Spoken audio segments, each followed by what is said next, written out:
اعوذ باللہ من الشیطان الرجیم بسم اللہ الرحمن الرحیم الحمد للہ رب العالمین وصلی اللہ علی محمد وآلہ الطاہرین اللہم صل علی محمد وآل محمد وعجل. ترکیب کر رہے تھے اور ترکیب میں پہنچے تھے انا انذرناکم عذابا قریبا.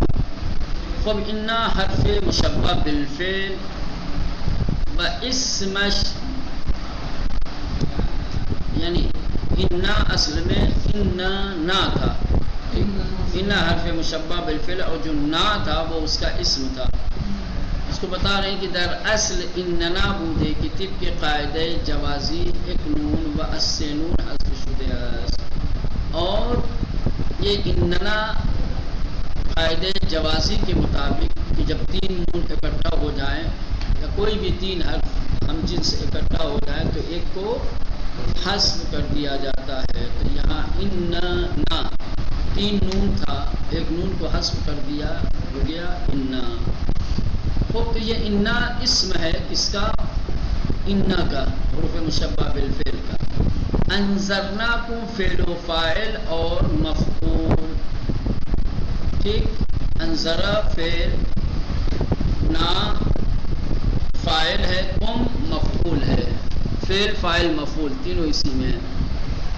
جملہ در محل رفع. اب یہ انذرناکم یہ پورا جملہ فعل و فاعل مفعول کیا ہے؟ محل رفع میں ہے. کیوں؟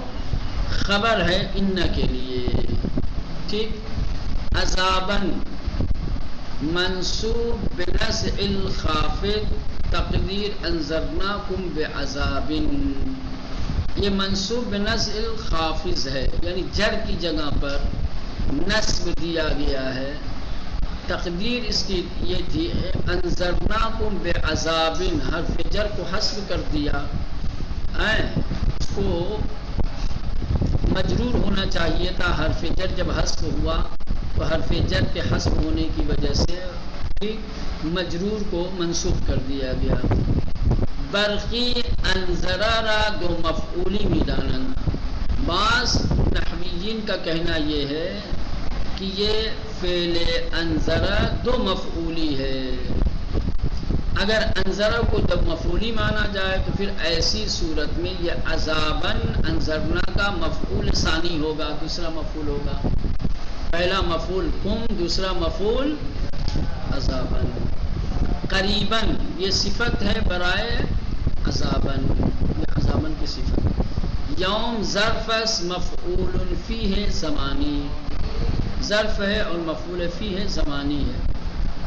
برائے عذاباً عذاب کے لیے. وجائز اس متعلق پہ عامل محسوب بادشاہ، چونکہ ظرف ہے اور ظرف متعلق چاہتا ہے تو کہہ رہے ہیں کہ جائز ہے کہ اس کا متعلق عامل محذوف ہو اور یہ صفت دوم ہو عذاب کے لیے، یا حال ہو عذاب کے لیے. عذاب کے لیے حال کیسے ہو سکتا ہے؟ یعنی زیرا عذاباً نکرے مخصصہ. عذاباً کیا ہے؟ نکرے مخصصہ ہے. ومی تمان ذوالحال قرار قیل ہے. نکرہ اگر مخصصہ ہو تو ذوالحال، لیکن حال کے لیے شرط یہ ہے کہ وہ معرفہ ہو. حال کے لیے شرط یہ ہے کہ وہ معرفہ ہو.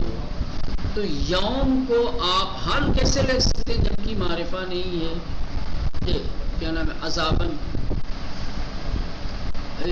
یوم جو ہے وہ حال ہے تو ذوالحال اس کا عذاباً کو کیسے مان سکتے ہیں جبکہ عذاباً معرفہ نہیں ہے؟ کہہ رہے ہیں کہ عذاباً معرفہ نہیں ہے لیکن نکرہ محضہ بھی نہیں ہے، نکرہ مخصصہ ہے. نکرہ مخصصہ کو ذوالحال یا وہ تمام چیزیں جس کے لیے شرط ہے کہ معرفہ واقع ہو اس کی جگہ پر نکرہ مخصصہ آ سکتا ہے. نکرہ مخصصہ معرفہ کی نیابت کر سکتا ہے. تو ذوالحال کے لیے معرفہ ہونا شرط ہے. تو عذاباً اگرچہ نکرہ ہے لیکن مخصصہ ہونے کی وجہ سے ذوالحال بننے کی صلاحیت رکھتا ہے، لہذا عذاباً ذوالحال اور یوم اس کا حال ہے۔ اور محتمل حال برائے ضمیر مستتر، یہ بھی ممکن ہے اور یہ بھی احتمال پایا جاتا ہے کہ یوم حال ہو ضمیر مستتر کے لیے کہ جو قریباً میں ہے۔ بہرحال یوم مضاف است، یوم کیا ہے پھر مضاف ہے۔ ینظر المرء فعل و فاعل جملہ در محل جر مضاف الیہ برائے یوم۔ ینظر فعل و فاعل، ینظر فعل المرء فاعل، یہ فعل و فاعل یہ جملہ محل جر میں ہے۔ محل جر میں کیوں ہے؟ یوم جو مضاف ہے اس کے لیے مضاف الیہ۔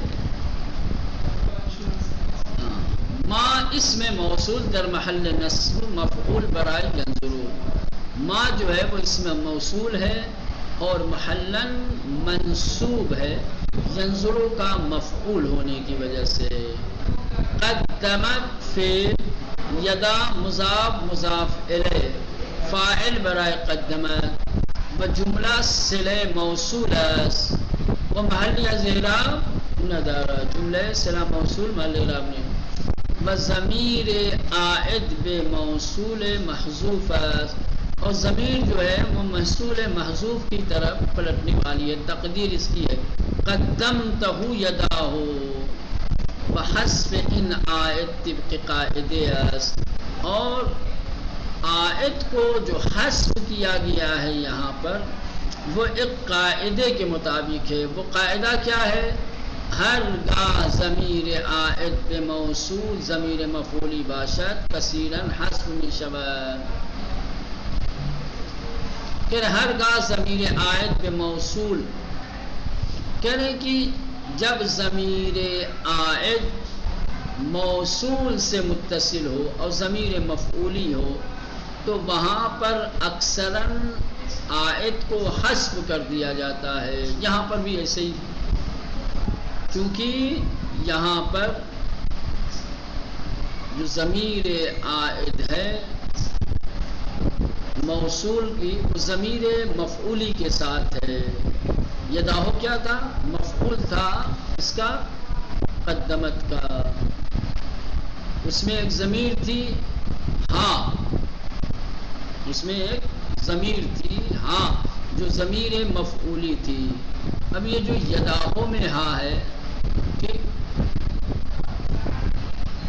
یہ تقدیر ایسی ہوگی قدمتہ یداہو، تو قدمتہ میں جو ہاں عائد ہے ضمیر یدا کے لیے جو اس کا مرجع ہے اس کو قاعدے کے تحت حذف کر دیا گیا ہے۔ بات سمجھ میں آئے کہ نہیں؟ بولا نا، مجھے نہیں لگ رہا ہے کہ واضح ہوا ہے۔ یہ کیا کہہ رہے ہیں؟ کہہ رہے ہیں ایک بار اوپر سے پھر دیکھو، یداہو مضاف اور مضاف الیہ اور فاعل ہے کس کے؟ قدمت یا قدمت کا، اور یہ قدمت یدا یا قدمت جملہ صلہ ہے کس کا؟ موصول جمعہ اوپر گزرا ہے، اور اس جملے کا کوئی محل اعراب نہیں ہے،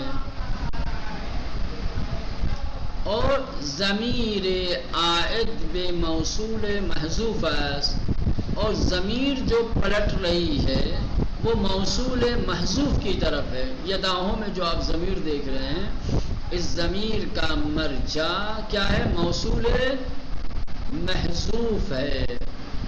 گویا اس جملے کی حقیقت یہ تھی ما قدمتہ یداہو، تو جو قدمتہ میں ہاں جو ضمیر تھی جو موصول تھا وہ حذف کر دیا گیا ہے۔ سمجھ رہے ہیں؟ ہاں، اور یہ جو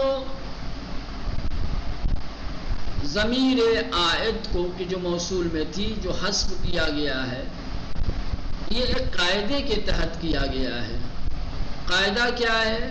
یہ ہے کہ ہرگاہ ضمیر عائد بے موصول ضمیر مفعولی باشد، کہہ رہے کہ موصول میں جو ضمیر عائد ہے اگر وہ ضمیر ضمیر مفعولی ہو، آپ قدمتہ میں قدمہ فعل تا فاعل اور ہاں مفعول، تو کہہ رہے کہ جب بھی ضمیر عائد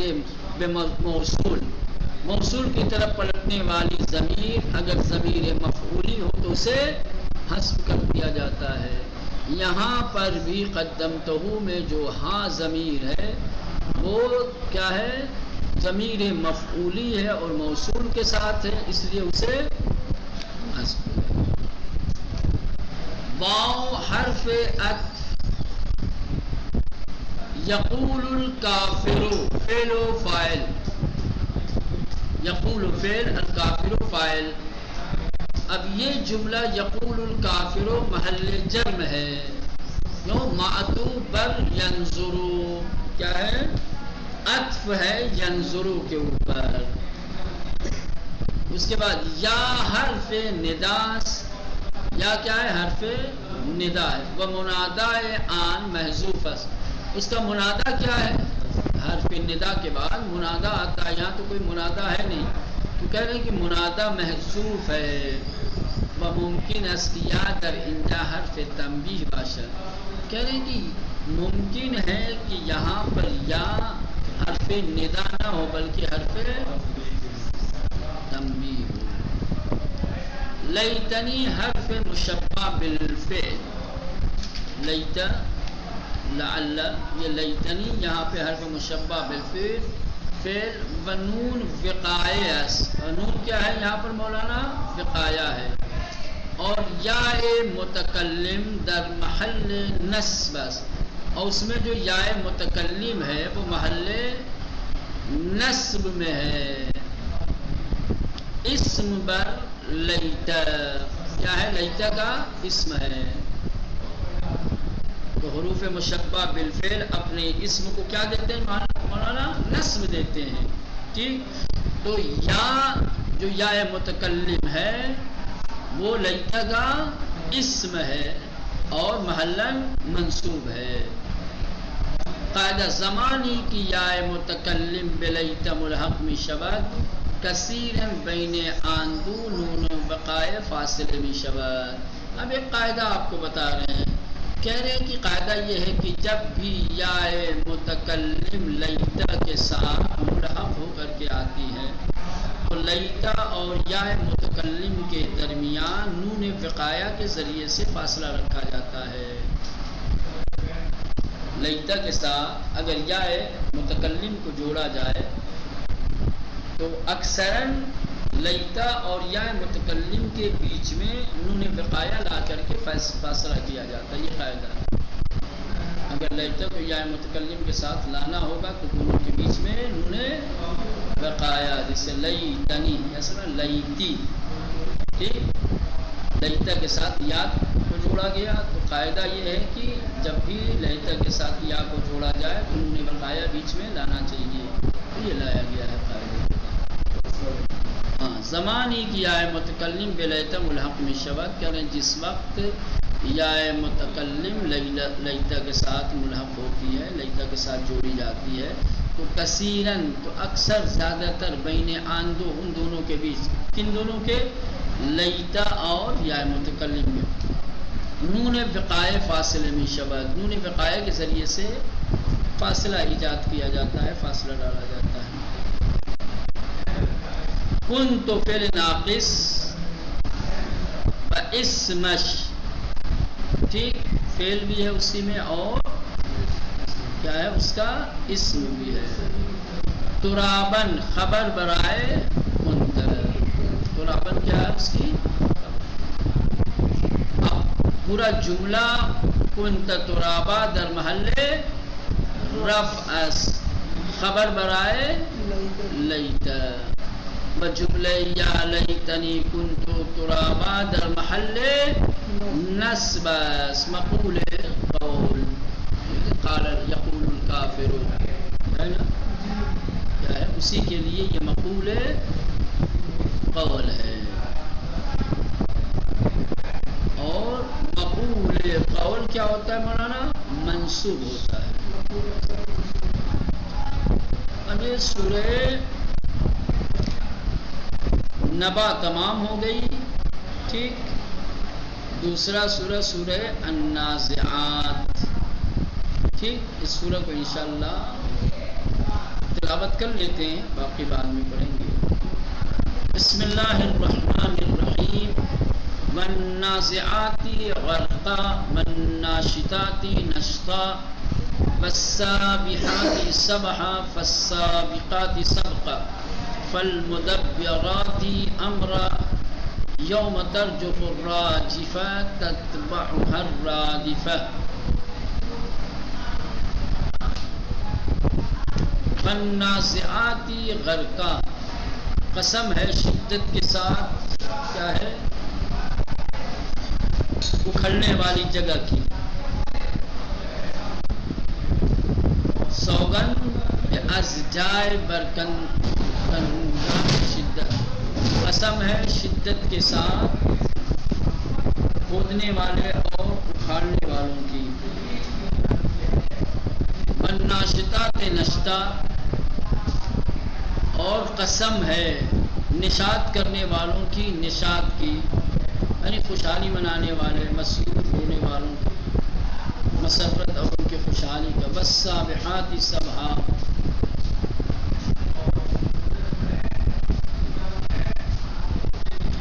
قسم ہے بدست اندر کاران و تصرف کنندگار تصرف کرنے، قسم ہے تصرف کرنے والوں کے تصرف کی۔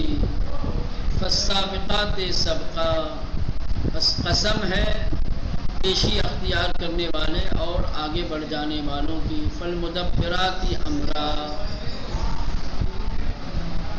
تدبیر کرنے والوں کی تدبیر اور اس کے امر کی۔ یوم ترجف الراجفہ، اس دن جب زمین لرزے میں آ جائے گی۔ تتبعها الرادفہ، اور جو کچھ زمین کے تابع ہے زمین اس کی پیروی کرے گی، جو کچھ زمین کے تابع ہے وہ زمین کی پیروی کرے گی۔ جیسے زمین کو زلزلہ ہوگا ویسے ہی اس کی تابع چیزوں کو بھی زلزلہ آئے گا۔ یہ ترجمہ ہے، کل انشاءاللہ ان آیات کی تجزیہ و ترکیب دیکھیں گے۔